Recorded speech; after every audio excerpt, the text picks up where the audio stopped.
Arya kerana ye cupin cudet Yang melada dia beraja aloi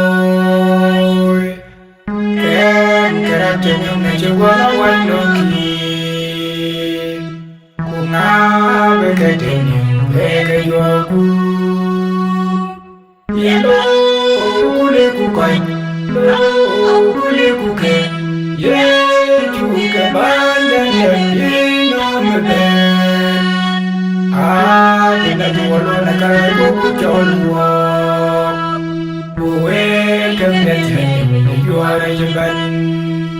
Wajar rupiah keban hidup kita Kuliah dan bikin wang hidup yang hijau Ngabejo tapi punya kedagamin Ya nekito jalan kapu temi Yelo kule kukai Lo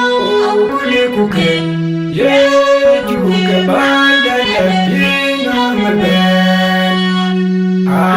Kita jualan negara buku jolwa Buwe kebiasaan juara jeban Ngajak ilmu cagi jam malaikat Ku jauhin depan ya dengan teman Kayalek dan nyedi juga lekat Ada kena lewa kewaran netan Yelo kule kukai Lo kule kuke Ye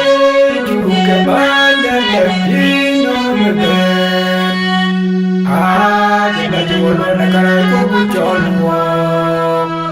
Buwe kebiasaan juara jeban Naca koi biar lu lemening wel Kucep yundu kara yelena wel pion Kaya dia kamar dia wel ke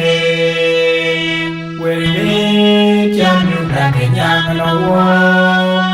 Yelo kule kukai Lo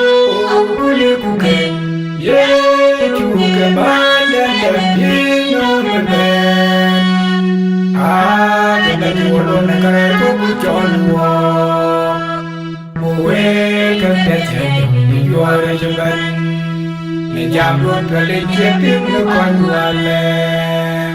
Wakat kelewon loy wanyong Ham kedua jatuh kuye judulan Mancul we badre ajul lekon Yelo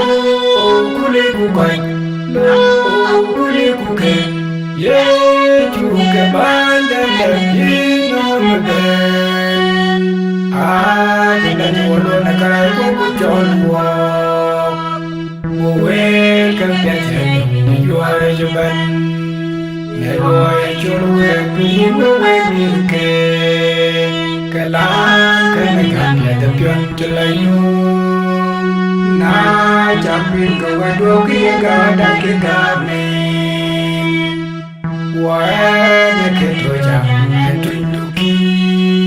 Yelo kule kukai Lo kule kuke Ye juga badan tapi nomben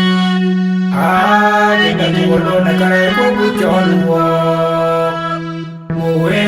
kebiasaan juara jeban